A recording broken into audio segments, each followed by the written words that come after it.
ரொம்ப சேவம் வந்தது.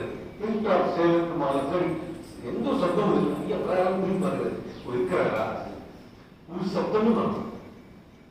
அதை போறாங்க கொஞ்ச நேரம். ஐயா வந்துட்டேன், நண்பர்கள் வந்துட்டேன். எல்லாரும் நிறைய கேள்வியோடு வச்சிருக்காங்க.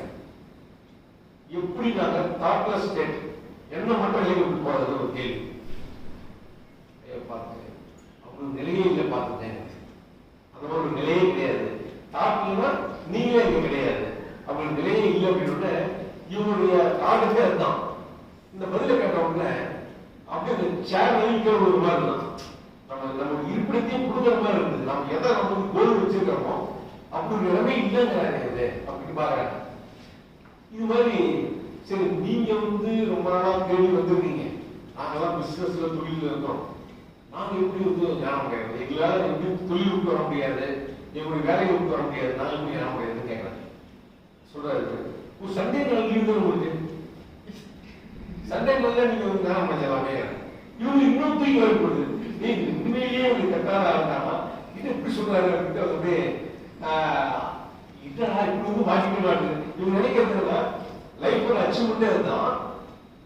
ஒரு 25 வயசு ஆரம்பிச்சா ஒரு பையன் ஒரு 60 வருஷம் தான் முடியும். அப்படி இருந்தாலும் ஞானம் பண்ண முடியும். இவரும் 40 வருஷம் தான் வந்தாங்கிறாரு. இப்ப என்ன நம்ம கேட்டா சண்டே லீவ் உங்களுக்கு நீங்க சண்டே வீட்டுல தான் இருப்பீங்க. அன்னைக்கு வாங்க டிஸ்கஸ் பண்ணி ஞானம் வாங்கிறாரு. அவர் சொல்றது ஏத்துக்க முடியல. அப்புறம் என்ன பண்றாரு அவங்க பேசுறாங்க. சரி நீங்க போனாது பேசுறாங்க. ஐயர் ஒரு பெரிய இருக்கிறாரு அப்படின்னா எல்லாம் சரிதா உட்காந்து கேட்க முடியல. அந்த மாதிரி இவங்க பேசிட்டு இருக்காங்க. அப்புறம் ஐயா கேட்டேன். ஐயா சுற்றி யோசிக்கிறாங்க. நம்ம எப்படி பேசிக்கிட்டே இருந்தோம். ஆனா இதுக்கு எந்த ஒரு டிஸ்டர்பன்ஸ் இல்லாம ஐயா தெரியாம உட்காந்துருக்காரு. அவருக்கும் யாருக்கும் டிஸ்டர்பன்ஸ் கிடையாது. அவரும் யாராலையும் பாதிப்படையாம உட்காந்துருக்காரு.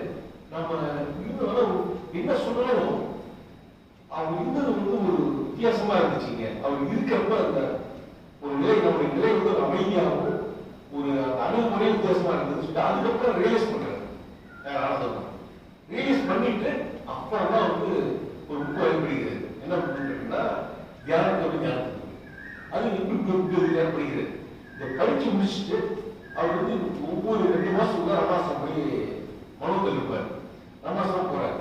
போய் இந்த புக்கை பத்தி எல்லாம் சொன்னாங்க.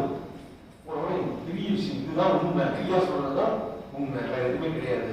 நாம் இதுவும் இதை சரியா இந்த விளக்கத்துக்கு ஆள் இல்லை. நம்ம தெரியாம மாட்டி வேற ஏதோ சிலையில் இருந்துட்டோம் சொல்லிட்டு நெக்ஸ்ட் ஐயா கூப்பிட்டு அவர் புரிஞ்சுக்கிட்டு அவர் கூட டிராவல் பண்ணி அதுக்கப்புறம் புக்கு